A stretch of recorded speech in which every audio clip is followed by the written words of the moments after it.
Thank you. Thanks to the organizers for giving me another chance. It was just last month that I debated on the same topic. Unfortunately, the co-debater was Muralidharan sir, and obviously I couldn't win it. So they have given me a second chance to try. So there you go. So hopefully against Jeevan I can convince you a bit more. So the question really is long-term antithyroid drugs effective for Graves' disease? Is that something which we should move on to with the available evidence? And I think that's what I'm going to present. And I'm going to say that I don't think there is enough evidence at this point to dump radioiodine and move on to long-term antithyroid drugs.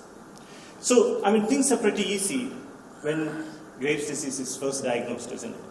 Because there we know that the treatment options are three, but predominantly antithyroid drugs. Nobody has any concerns about that. That's what we would start off with in most patients. Of course, we have the option of radioiodine and surgery even at that time, depending on what the scenario is.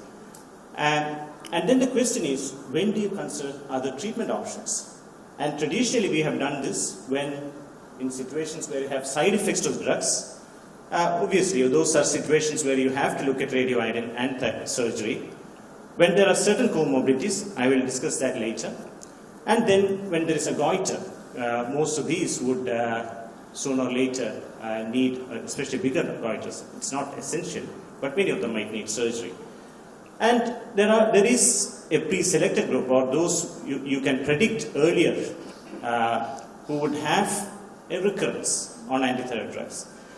So those are the ones who have got a big goiter, those who have very high levels of T4, or who have high TSH receptor antibody.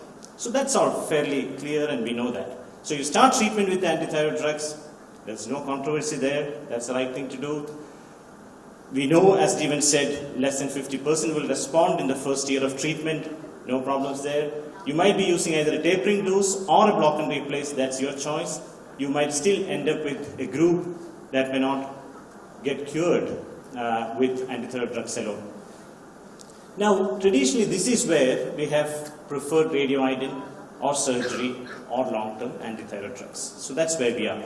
Now, the question is, should we just not look at radioiodine at all and go for long-term antithyroid drugs? Or is there evidence to say that long-term antithyroid drugs are superior to the others? I think that's what we'll try and answer. So let us look at antithyroid drugs. Where is the scenario where you would use that? Of course, when you think in the beginning that there is a high likelihood of remission, of course, grave ophthalmopathy is a situation where you would use antithyroid drugs. Pregnancy, no question, certainly. When you need a more rapid biochemical control, antithyroid drugs, this is all in the starting, initially. In elderly with comorbidities, you might think of starting with this and maybe even continuing it, not necessarily go for radioiodine. The previously irradiated necks, or those who have got surgical risk. So those are the ones where traditionally antithyroid drugs you would go for. Now, when it comes to side effects, I don't know whether we should be dismissive in saying that these side effects are minor and we shouldn't be bothered. Because if you look at the minor side effects, many studies would show you that nearly 20% of patients will have these side effects. And side effects are not something which patients will take kindly either. So I think that's a reality, and we should accept that there is these side effects, and even the minor side effects are scary for patients, starting from rash to pruritus to hair loss to arthralgia.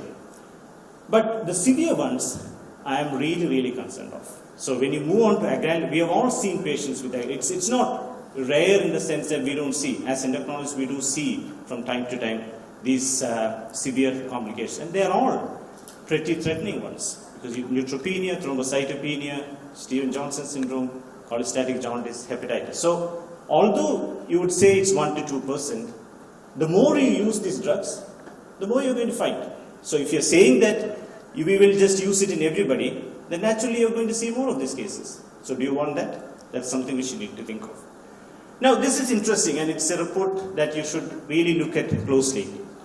So what is traditionally said is you can use a small dose, long term, and you won't have side effects, because the side effects would be in the first year or initially, and in higher doses. That's not necessarily true. And this is just a case report, but there are other studies that have shown that ANCA vasculitis is commoner in people who have had antithyroid drugs. And there are good studies that have shown that, or at least one or two studies that have shown it. So that concern does remain. So it is not as if this is 100% safe and we can just use it. So it's something to note. Now, what about radioiodine therapy? Where are we with that? We know we would use it in contraindications when there are contraindications to antithyroid drugs. When there is recurrence of antithyroid drugs, that is what we have always done before. When you require large dose of antithyroid drugs for long periods, and I think that is a point to note. So those cases, really, you're better off giving radioiodine. Then there are other scenarios like periodic paralysis. So if you're periodic paralysis patients, if you are giving antithyroid drugs, you're stopping, and if you're then going to recur, they might go into those sort of serious scenarios. So you're probably better off giving radioiodine in those situations. Liver disease is another. Let us look at radioiodine, which is the option we are talking about. We have had that since 1940s. Yes, it is in US that it has been preferred. I think it's largely because, of course, US is advocated, but also the fact that we didn't have enough availability of radioiodine. So I don't think it is because we had a choice and we thought that we'll use antithyroid drugs, not radioiodine. It is just that we do have radioiodine therapy in most, at least most cities. But if you go into, of course, smaller places, we may not still have it. But perhaps the preferred initial treatment was that because of the availability as well. So I think that is a point too. It's not because we thought that antithyroid drugs were always better than radioiodine. It is just the availability that dictated what we did.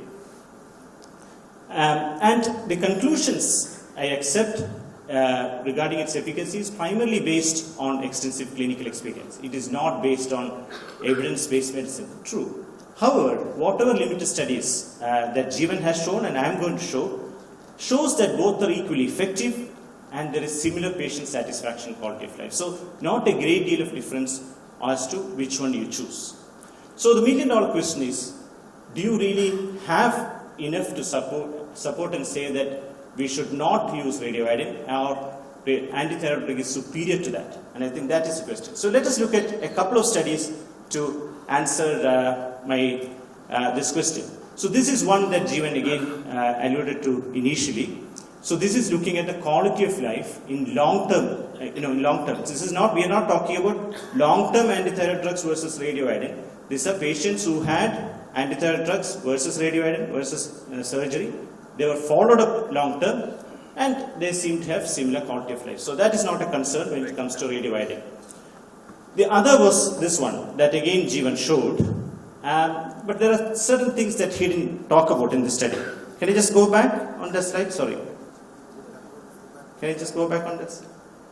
So he showed this where 400 patients, once they failed 24 months of antithyroid drugs, they went into 114 of them went into radioiodine, 114 into long-term antithyroid drugs, and they were followed up for 71 months or so. Now, what was shown was that they are both equally effective at that stage. However, there are a few points that we should note, and that comes in the last. One is, you're talking about antithyroid drug doses which is less than 5 methimazole. So, if the dose is more than that, then clearly you have to consider, because this would only support the use of antithyroid drugs at a very small dose. And that is fine. If you're using 5, that is fine, there's no problem, that sort of doses. So this study doesn't support the use of antithyroid drugs in the long term in a bigger dose. So if you're using a tiny dose, fine. So that is important. And there is nothing to say here that radioiodine was inferior. Now this is even more important, and I think you should look into this. This again is one that Jeevan showed.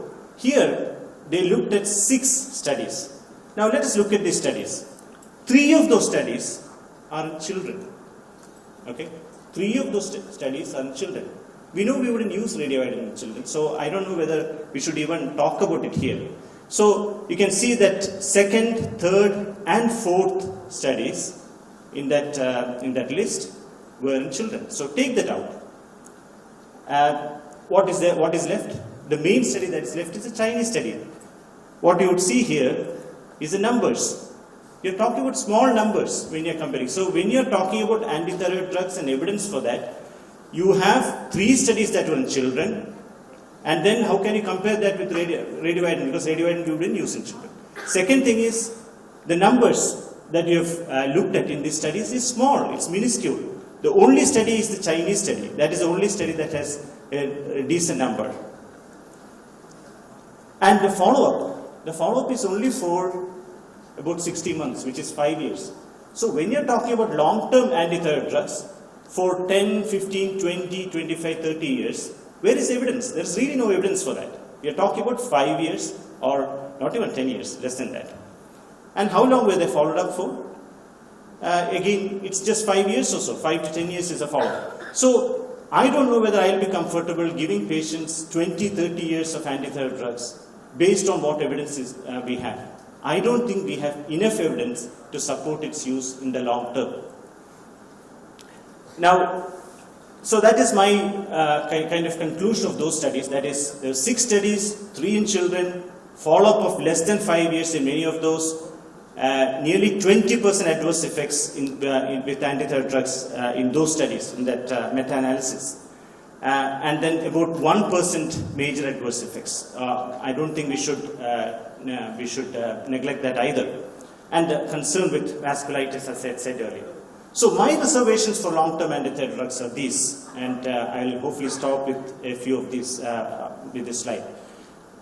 There's no proof that it will give lifelong cure. So Jeevan did say that if you continue for a longer period, you will get longer patients on remission or a higher percentage on remission. That is true.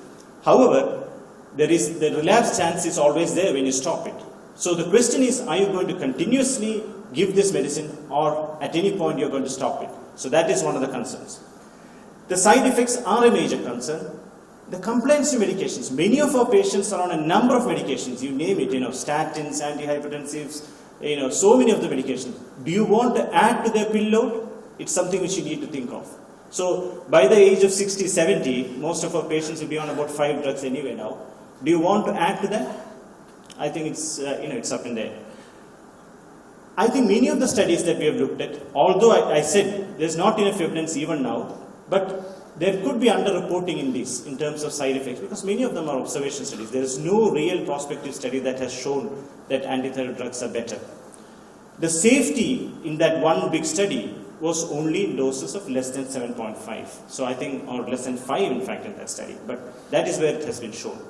Now what about the drug interactions of these drugs? So they are not the safest. You can have potential interaction with anticoagulants, digitalis, theophylline, so quite a few drugs that can have. The vasculitis, as I mentioned, is also something which I would like to repeat and say.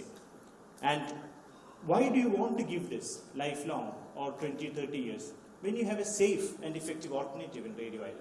I think that is what we should think of. Why should we now suddenly say that radioiodine is unsafe? The reasons people have put forward is that one being the worsening of ophthalmopathy. Of course, if you don't treat the ophthalmopathy properly, it will worsen. So it is with regards to identifying the activity of ophthalmopathy and treating it properly.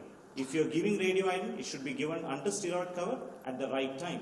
So I think that needs a little bit of expertise. That's what we should be doing. Prompt and the hypothyroidism is something which people say as a major problem.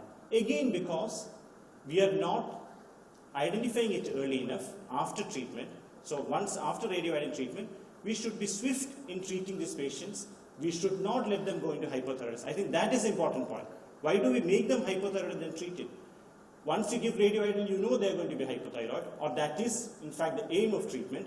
So treat them early. Don't make them hypothyroid. I think if you treat it properly, then you will have better results. What is a malignancy risk? Malignancy risk is next to nothing. That has been another concern. If you look at the doses that you give for hyperthyroidism, there have been large, elegant studies that have looked at, or databases that have looked at, and have very conclusively proven that there is no malignancy risk with radioiodine. And the CV mortality risk is another thing. Again, more recent studies have suggested that this is probably more related to hyperthyroidism or subclinical hyperthyroidism rather than the treatment with radioiodine.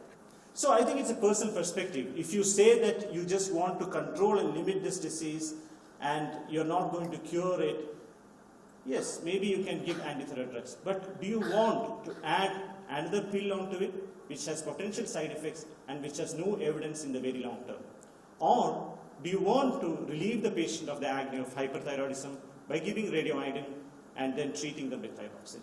I think the choice is yours. I don't think there is enough evidence here to say that radioiodine is in any way inferior, or in fact the antithyroid drugs are in any way superior.